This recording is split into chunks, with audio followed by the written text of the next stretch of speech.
How did I run 1935 my 5K 12 weeks after breaking my little toe? In today's video, I'm going to take you through the 5 biggest reasons why I hit my 5K PB after not running for 12 weeks after I broke my toe. My name is Ed. I run a physio practice in Tooting in the South London. I'm going to talk you through how you can hit your personal best as well. Let's get started. I'm going to take you back to when I broke my toe. So I was running down the stairs too fast. So I had a few things in my hand. It was stupid. And I wrenched my little toe.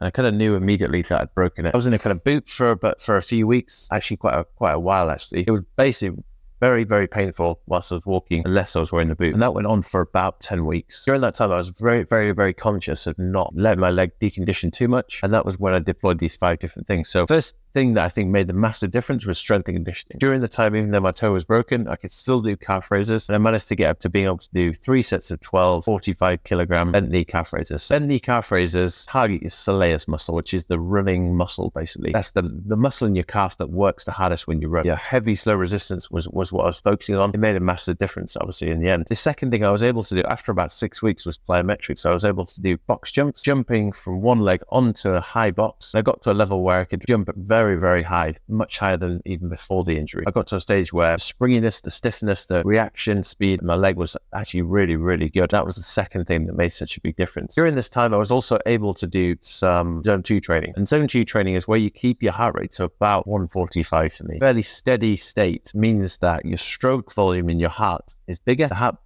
pumps a bigger amount of blood around when it does work, which means it almost gets a better workout. So if all you do is really fast, high thresholds, really out of breath kind of training, your heart only gets used to that one speed, and the stroke volume is much smaller at those heart rates. There's a lot of zone 2 training, probably definitely 4 hours a week, if not more, and that made a huge difference as well. Having said that, I did do a lot of threshold training as well. So I was on the bike, I was on the cross trainer, and because after you do 45 minutes on a track sprinting, it takes sometimes a week to recover, or definitely a few days. Because if I was doing it on a bike or a cross trainer, it did mean that I could do it quite a lot. So I did it sometimes twice in one day, which is almost looking at that kind of Norwegian method, which I'll talk about in another video, but definitely twice a week. I was getting my heart rate up to that kind of 180 and above, doing threshold training, which is where I might do 6 1-minute intervals at 180 to 190 if I get it there, beats per minute for my heart rate to simulate what my heart's going to do when I do my 5K. The last thing is sleep. I was able to prioritize and get really good sleep hygiene. So I wasn't eating before bed, really strict on my nighttime routine, going to bed at the same time every day, getting up at the same time, testing out different supplements. I actually found magnesium to be fairly helpful. I do think it was the food that made the biggest difference. So not eating any closer than 3 to 4 hours away from when I went to sleep, and having a much lighter meal in the evening and having a bigger meal during the day. So my body just has less work to do in the night. After 2 weeks after I was able to run again,